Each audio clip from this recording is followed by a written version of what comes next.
Hello students, welcome back to my channel Gandhiyalaya GS classes. जैसे कि आप जानते हैं यूपीएससी सीएससी 2022 एग्ज़ाम हमारे 5 जून को आने वाला है, जिसमें हमें सिर्फ 80 डेज़ बचे हैं कवर करने के लिए। ये टेस्ट सीरीज़ हम स्टार्ट कर रहे हैं, रैपिड रिवीजन सीरीज़ स्टार्ट करें, not test series, sorry my mistake. हम रैपिड रिवीजन सीरीज़ यहाँ पे स्टार्ट करें, जिसमें हम आपके बहुत से सब्जेक्ट्स जो भी सिलेबस हैं वो कवर करेंगे। यहाँ पे करंट अफेयर्स हो गया, आपका सी सेट हो गया, आपके अदर सब्जेक्ट्स हो गए सिलेबस के, वो पूरा कवर करेंगे। ये सिर्फ यूपीएससी नहीं, ये रैपिड रिवीजन सीरीज़ आपका यूपीएससी के साथ साथ एमपीपीएससी हो गया आपका, इसमें भी कवर करवाएगी। ये जो सी सेट का पेपर है ये आपका यूपीएससी और एमपीपीएससी दोनों में ही आपका हेल्प करेगा, सी सेट जो है। तो आप बस यहाँ पे बने रहिएगा। सी सेट में जैसे कि आप जानते हैं, मैं आपके साथ एक बार सिलेबस डिस्कस कर लेना चाहती हूँ। सी सेट में आपका क्या क्या सिलेबस आता है वो एक बार यहाँ पे डिस्कस कर लेते हैं, और हम यहाँ पे उस सिलेबस का क्या क्या पार्ट कवर करेंगे वो भी मैं आपको यहाँ बता देती हूँ। हम यहाँ पे सी सेट का सीरीज़ चलाएंगे। सी सेट मैं आपको डेली एक क्लास यहाँ पे प्रोवाइड करूँगी, जिसमें हमारी टोटल, अगर हम डेली कंसिस्टेंसी के साथ बने रहें, there is no Sundays and no holidays. मैं आपको पहले यहाँ बता देना चाहती हूँ, आपको कंसिस्टेंसी के साथ यहाँ पे बने रहना है। अगर आप इस सीरीज़ में कंसिस्टेंसी के साथ बने रहते हैं तो आप सी सेट के बेसिस पे एमपीपीएससी और यूपीएससी में जो कभी कभी बोलते हैं स्टूडेंट्स कि हमारा सी सेट के वजह से क्वालिफाई नहीं हुआ या क्लियर नहीं हो पाया एग्ज़ाम्स, तो मैं आपकी गारंटी ले रही हूँ, आप बिल्कुल ब्लेम कर सकते हैं मुझ पर, मैं गारंटी ले रही हूँ। अगर आप इस सीरीज़ को कंटिन्यू करते हैं, कंसिस्टेंसी के साथ मेरे साथ यहाँ बने रहते हैं, तो सी सेट में आपका बहुत अच्छे से क्लियर करवा दूंगी। आपको उसमें कन्फ्यूजन लेने की कोई ज़रूरत नहीं है। भले आप किसी भी बैकग्राउंड से हो, आप आर्ट्स बैकग्राउंड से हो, आप कॉमर्स बैकग्राउंड से हो, बस इन सीरीज़ के साथ आपको स्टूडेंट्स बस आपको 80 क्लासेस अटेंड करनी है। और इसमें मैं आपका ज़्यादा टाइम नहीं लूँगी। डेली आपको सिर्फ 20 से 25 मिनट देने, मैक्सिमम 30 आप बोल सकते हैं। 10 to 15 मैं आपको 4 से 5 क्वेश्चन सॉल्व डेली करवाया करूँगी, उससे आपका डेली यहाँ पे प्रैक्टिस हो जाएगी। तो सी सेट में हम अगर आपका सिलेबस यहाँ पे डिस्कस करते हैं, सी सेट का अगर सिलेबस हम डिस्कस करते हैं, तो सी सेट में आपका क्या आ जाता है? सी सेट में आपका आता है कॉम्प्रहेंशन। सी सेट में आपका आता है कॉम्प्रहेंशन। कॉम्प्रहेंशन के बाद आपका है interpersonal skills including communication skill. यह आपका इंटरपर्सनल स्किल्स आता है, interpersonal skills including communication skills, including communication skills।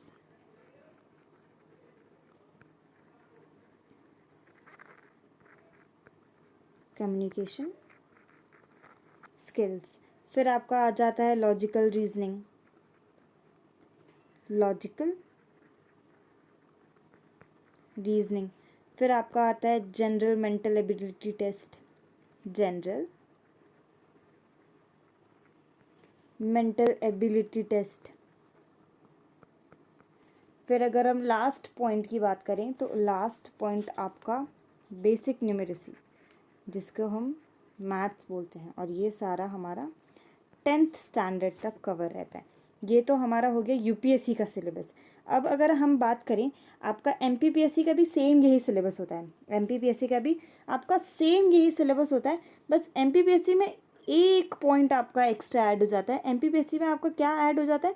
MPPSC में आपका हिंदी लैंग्वेज का कॉम्प्रहेंशन स्किल पार्ट एक ऐड हो जाता है। सिर्फ एक हिंदी लैंग्वेज का रहता है जो एक ऐड हो जाता है। बाकी आपके जो ये पूरे आपको ये यहाँ पे 3-4 पॉइंट्स जो दिख रहे हैं, ये पूरे सेम रहते हैं।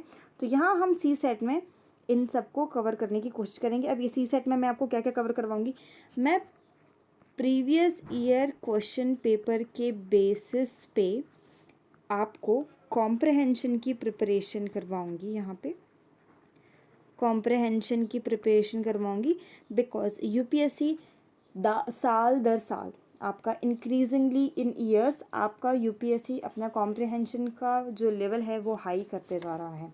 यूपीएससी अपना लेवल हाई करते जा रहा है कॉम्प्रहेंशन का।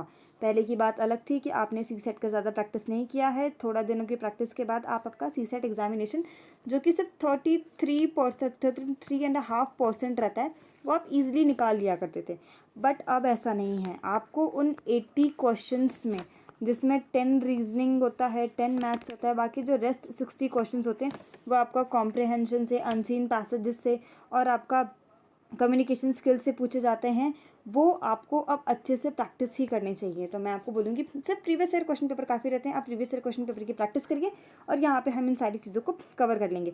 तो मैं आपको इन टेस्ट सीरीज़ में आपको कॉम्प्रहेंशन करवाऊँगी। यहाँ पे मैं आपका कॉम्प्रहेंशन कवर करवाऊँगी, जिसमें कॉम्प्रहेंशन में आपके अनसीन पैसेजेस आ जाएंगे और मुझे लगता है कि प्रीवियस ईयर क्वेश्चन पेपर के अकॉर्डिंग और भी कुछ मुझे आपको करवाना चाहिए, तो मैं यहाँ पे आपको वो चीज़ें कवर करवा दूँगी। तो स्टूडेंट्स बस आपको यहाँ पे कंसिस्टेंसी के साथ बने रहना है। वादा कीजिए अपने आप से कि एक बार अगर ये सीरीज़ आप स्टार्ट करेंगे तो उसको कंप्लीट करके ही दम लेंगे, बीच में आप बिल्कुल भी ब्रेक नहीं लेंगे। आप ब्रेक नहीं लेंगे तो मैं गारंटी लेती हूँ कि आपका सीसेट का पेपर बहुत अच्छे से क्लियर होगा। आपको एक बार एग्ज़ाम देने के बाद, बाहर आने के बाद ये सोचने की ज़रूरत नहीं पड़ेगी कि मेरा जनरल नॉलेज का पेपर अच्छा गया है, सीसेट की वजह से कहीं मैं यूपीएससी निकाल पाऊँ या नहीं निकाल पाऊँ। तो आप उसकी टेंशन बिल्कुल मत लीजिएगा, बस आप यहाँ पर मेरे साथ बने रहिएगा, मैं आपको वहाँ पर सारी चीज़ें कवर करवा दूँगी। अब हम यहाँ पर आ जाते हैं आपके कॉम्प्रहेंशन के प्रीवियस ईयर क्वेश्चन पेपर पे। अब यहाँ पे हम आपका पैसेजेस कवर करेंगे। चलिए स्टूडेंट्स, बिना देर करते हुए हम यहाँ पे पैसेजेस स्टार्ट करते हैं। ये सारे जितने भी क्वेश्चन पेपर्स हैं मैंने उन्हें आपके प्रीवियस ईयर क्वेश्चन पेपर से ही लिया है, ताकि आपको बिल्कुल भी कन्फ्यूजन ना हो कि यूपीएससी किस टाइप के पैटर्न के क्वेश्चंस पूछता है। मुझे पता है कि डेली रिविजन्स में, प्रैक्टिसेस में आप सोचते तो हैं कि प्रीवियस ईयर क्वेश्चन पेपर को एक बार देख लेंगे, पर आपको टाइम नहीं मिलता है। इसलिए मैं ईजिली आपको यहाँ पे प्रोवाइड सारी चीज़ें करना चाहती हूँ ताकि आपका यहाँ पे टाइम कंज्यूम हो। हम पैसेज पढ़ना स्टार्ट करते हैं। तो पैसेज 1 में दिया है, now India's children have a right to receive at least 8 years of education. The gnawing questions is whether it is remain on paper or become a reality. One hardly needs a reminder that this right is different from the others enshrined in the Constitution, that the beneficiary, a 6-year-old child, cannot demand it, nor can she or he fight a legal battle when the right is denied or violated. In all cases, it is the adult society which must act on behalf of a children.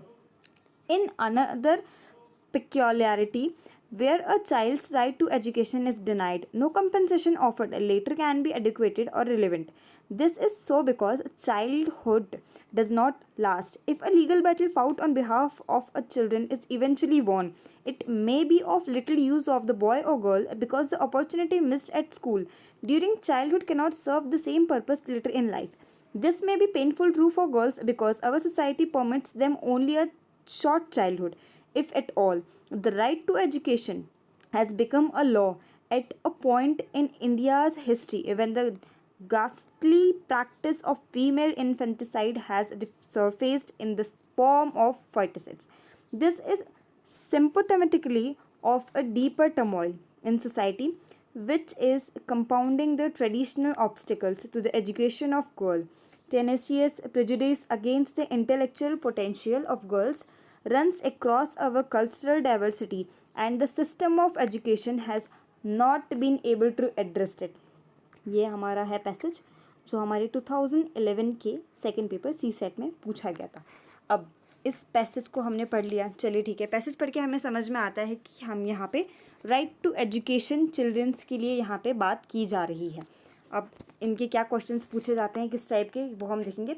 तो first question आपका यहाँ पूछ रहा है that with reference to the passage consider the following statement. हमने वहाँ ऊपर passage पढ़ लिया है, पैसेज के डिफरेंस में हमें ये स्टेटमेंट कंसीडर करना है, जिसमें हमारा फर्स्ट स्टेटमेंट दिया है, when children are denied education adult society does not act on behalf of them. Second है, right to education as a law can not be enforced in country. अब इन दोनों में से जो हमने ऊपर स्टेटमेंट पढ़ा है, जो पैसेज पढ़ा है, उसमें से इन दोनों में से कौन सा स्टेटमेंट करेक्ट है, which of the statement given above is correct. तो आपका यहाँ पे दिया है A option, only 1, B option only 2, C option both 1 and 2 and D option neither 1 और 2। आप एक बार ज़रा वीडियो को पॉज करिएगा और सोचिएगा कि इसका क्या आंसर हो सकता है। तो आपने देखा होगा जो हमारा इसका आंसर है ये हमारा डी आएगा, नाइदर 1 एंड नाइदर 2। कैसे आएगा आप गौर से देखिएगा, अगर आपने पूरा ऊपर का पैसेज पढ़ा होगा, इस पैसेज को अगर आपने ध्यान से पढ़ा होगा तो फर्स्ट स्टेटमेंट है when children are denied education adult society does not act on behalf of them. ये हमारे पॉइंट नहीं कहा गया है हमारे, तो बल्कि यहाँ पे पैसेज में पॉइंट कहा गया है कि अगर चिल्ड्रन डिनाई करते हैं तो एडल्ट्स को उसमें पार्टिसिपेट लेना चाहिए, एडल्ट को उनके बिहाफ में बोलना चाहिए। तो फर्स्ट स्टेटमेंट तो हमारा वैसे ही रॉन्ग हो जाता है। सेकंड स्टेटमेंट पे अगर हम आते हैं, right to education as a law can not be enforced in the country. Right to education in law can not be enforced in country. इस टॉपिक के बारे में बात नहीं की गई है, बल्कि हमारे पैसेज में तो कहा गया है कि राइट टू एजुकेशन यहाँ पे होना चाहिए कंट्री में। तो अगर पैसेज के अकॉर्डिंग हम देखते हैं तो हमारा यहाँ पे हो जाता है D option, neither 1 and neither 2। Students मैं यहाँ पे आपको एक पॉइंट बता देना चाहती हूँ, आपने बाहर कुछ भी नॉलेज गेन किया हो, आपने बाहर कुछ भी नॉलेज गेन किया हो, कितनी बुक्स पढ़ी हो, कितनी भी क्लासेस अटेंड की हो, कितने भी सेल्फ एनालाइजेशन किए हों, कितनी भी चीज़ें आपने सोर्सेज क्यों ना पढ़े हो, बट जहाँ पैसेज का बात आता है, अगर आपके यहाँ पैसेज का बात आता है तो पैसेज में जो इन्फॉर्मेशन आपको दी गई है आप उसी के बेसिस पे यहाँ पे आंसर टिक करेंगे। आप बाहर की नॉलेज एनालाइजेशन कुछ भी नहीं लगाएंगे, आपको पैसेज में जो क्वेश्चंस दिया है उसी के बेसिस पे आपको सॉल्व करनी है चीज़ें। चलिए हम नेक्स्ट क्वेश्चन पे आते हैं। नेक्स्ट क्वेश्चन जो हमारा पैसेज का बोल रहा है that according to the passage what could be the traditional obstacle to the education of girls. According to passage, जैसे कि मैंने अभी आपको समझाया। देन हम यहाँ पे ऑप्शंस देखते हैं। First, inability of parents to fight a legal battle when the right to education is denied to their children. Second point कह रहा है the traditional way of thinking about girls role in society. Third point is saying the prejudice against the intellectual potential of girls. Fourth point is saying improper system of education. अब इन points में हमारा question पूछता है select the correct answer from the codes given below. Select the correct answers given below. अब according to passage है, according to passage अगर हम first point ध्यान से देखते हैं तो ये क्या कहता है कि inability of parents to fight a legal battle when the right to education is denied to the parents.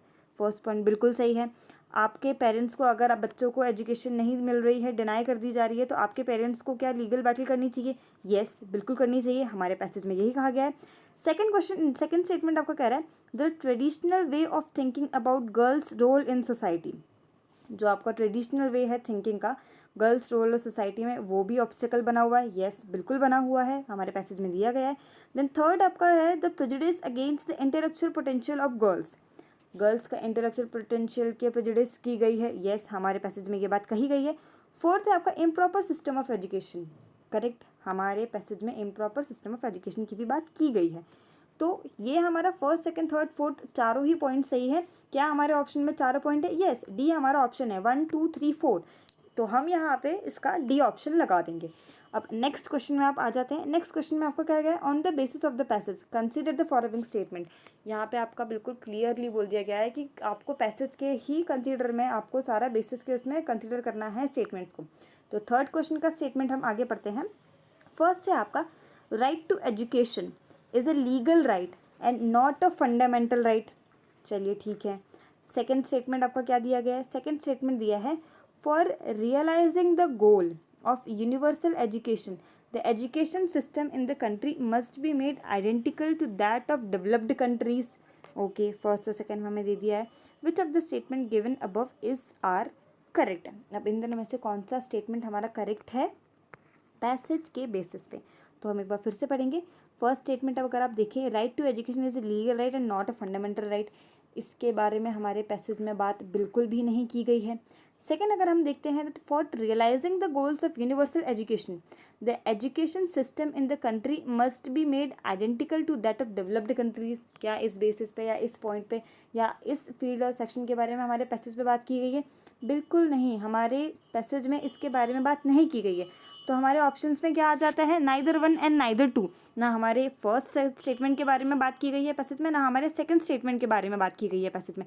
तो हमारा जो थर्ड ऑप्शन है नाइदर 1 नाइदर 2 का, ये हमारा बिल्कुल करेक्ट आ जाता है।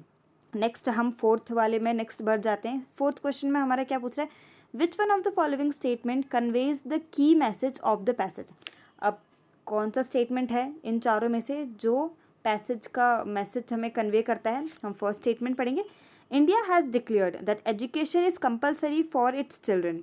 ओके, सेकेंड स्टेटमेंट हमारा दिया गया है that adult society is not keen on implementing the right to education. Okay, third statement में हम आ जाते हैं, the right to education particularly of a girl child needs to be safeguard. Okay, next में आ जाते हैं हम, the system of education should address the issue of right to education. Okay, ये थोड़ा हमें लग रहा है सुना थर्ड वाला पॉइंट, फोर्थ वाला पॉइंट हमें थोड़ा लग रहा है हाँ हमने पैसेज में कहीं पढ़ा था। आप हमें ये स्टेटमेंट हम फिर से पढ़ते हैं, फिर से एक बार देखते हैं कि कौन सा स्टेटमेंट हमारे पैसेज से बहुत सिमिलरली मैच करता है जो हमने ऊपर पैसेज पढ़ा था। फर्स्ट स्टेटमेंट क्या था, India has declare that education is compulsory for childrens. हमारे पैसेज में ऐसा कुछ भी नहीं दिया गया है कि इंडिया ने कंपलसरी किया है एजुकेशन को चिल्ड्रंस के लिए कि नहीं किया गया, इसके टॉपिक में बात नहीं की गई है। देन नेक्स्ट स्टेटमेंट पे अगर हम आ जाते थे, adult society is not keen on implementing the right to education, इसके बारे में बात नहीं की गई है। देन थर्ड आ जाता है, the right to education particularly of a girl child needs to be safeguarded, ये भी बिल्कुल बात नहीं की गई है। देन फोर्थ स्टेटमेंट जो आपका है, the system of education should address the issue of right to education. Yes, हमारे system of education should be address the issue of right to education, इसके बारे में हमारे टॉपिक में बात की गई है। तो फोर्थ क्वेश्चन है उसका हमारा आंसर फोर्थ आ जाएगा, आंसर डी आ जाएगा। देन फिफ्थ क्वेश्चन अगर हम पढ़ते हैं, I am so sorry, fourth is not, fourth C, fourth का आपका सी आएगा। The legal fight to get education for children is often protected and prohibited, sorry where is ये, the right to education particularly of girl child needs to be safeguarded, हमारे इसमें girl child के बारे में बात की गई है। आई एम सॉरी, एक बार आप पैसेज क्लियरली पढ़ के इसको करना चाहिए। तो हमारा फोर्थ का आंसर इज सी, फोर्थ का हमारा आंसर सी है। Now if we are talking about the fifth question में आपको क्या दिया गया है, which one of the following statement conveys the inference of the passage. Inference of the passage कौन सा कन्वे करता है, हम स्टेटमेंट्स पढ़ते हैं। The society has a tenacious prejudice against the intellectual potential of girl, ये देखते हैं। Then next one is adults can not be relied upon to fight on behalf of children for their right to education, इसके बारे में बात नहीं की गई है। Then the third one is the legal fight to get education for children is often protected for and prohibited, ये भी इसके बारे में बात नहीं की गई है। फिर फोर्थ में हम बताते हैं, there is no sufficient substitute for education received in childhood, is there it. First और फोर्थ ऑप्शन में हमें थोड़ा लग रहा है कि हमारा कुछ हो सकता है, एक बार फिर से देखेंगे। बी और सी हमारे यहाँ से पूरा कैंसिल हो चुका है, ए और डी को हम फिर से पढ़ना चाहेंगे। दैट क्वेश्चन क्या है कि which one of the following statement conveys the inference of the passage. First option में फिर से पढ़ना चाहेंगे, the society has a tenacious prejudice against the intellectual potential of girl. Girl की इंटेलेक्चुअल पोटेंशियल पे क्या सोसाइटी का पहले से प्रेजुडिस है, हाँ, लेकिन ऐसा बात पैसेज में डिटेल में नहीं कही गई है। फिर फोर्थ आ जाते हैं हम डी पे, that there is no sufficient substituent for education received in childhood, बिल्कुल करेक्ट। हमारे यहाँ पे कोई ऐसा सफिशिएंट सब्स्टिट्यूट नहीं है जो कि चाइल्ड एजुकेशन के बारे में बात करता है। तो फिफ्थ का हमारा ऑप्शन आ जाएगा डी। स्टूडेंट्स, ये मैं आपको बताना चाह रही हूँ कि इसी टाइप के क्वेश्चंस आपको पैसेजेस के मिलते हैं, आपको उसी 2 आवर्स में ये पैसेजेस करने होते हैं और इनके आंसर्स देने होते हैं। तो हम यहाँ पे आज सिर्फ एक ही पैसेज सॉल्व करेंगे, उसके बाद नेक्स्ट आपका जो मैं वीडियोस और अपलोड करूँगी उसमें मैं आपके कोशिश करूँगी कि मैं आपको 5-5, 6-6 एटलीस्ट पैसेजेस सॉल्व करवा दूँ, रीड करवा दूँ। आज के लिए ही इतना बहुत है, मैंने आपको थोड़ा सा एक आइडिया दे दिया है कि किस तरीके से होता है। नेक्स्ट 80 डेज़ में हम इसी तरीके के पैसेजेस वगैरह और जो भी सारी सी सेट की चीज़ें हैं वो करेंगे। आज के लिए थैंक यू सो मच दोस्तों, ये वीडियो देखने के लिए लाइक ज़रूर करिएगा। और अगर आपको और भी चीज़ें लगता है कि आपको मैथ्स और रीजनिंग मेरे अकॉर्डिंग ये बहुत ज़्यादा लंबा सेशन हो जाता है ये जीएस क्लासेस में, आप मैथ्स और रीजनिंग की भी खुद प्रैक्टिस करते रहिए 10th के बेसिस पे। सिर्फ प्रीवियस ईयर क्वेश्चन पेपर ही अगर आप कर लेते हैं, अगर आप प्रीवियस ईयर क्वेश्चन पेपर भी कर लेते हैं तो आपके लिए बहुत ज़्यादा हेल्पफुल रहेगा। आपको बस प्रीवियस ईयर क्वेश्चन पेपर्स पे ध्यान देना है। जितने क्वेश्चंस हो पाएंगे मैं आपका कवर करवाऊंगी इन 80 डेज टेस्ट सीरीज़ में, जितने भी क्वेश्चंस हो सकते हैं। Thank you so much students. मैं अब कोशिश करूँगी कि ये सी सेट का जो ये क्लास रहेगा वो 30 मिनट्स या 1 आवर की आपका कवर करवा दिया करूँगी। आज के इस एक पैसेज में आपको एक आइडिया मिल गया होगा कि किस तरीके से यूपीएससी हमारे क्वेश्चंस पूछती है। Thank you so much students, बने रहिएगा गांधी जीएस क्लासेस में।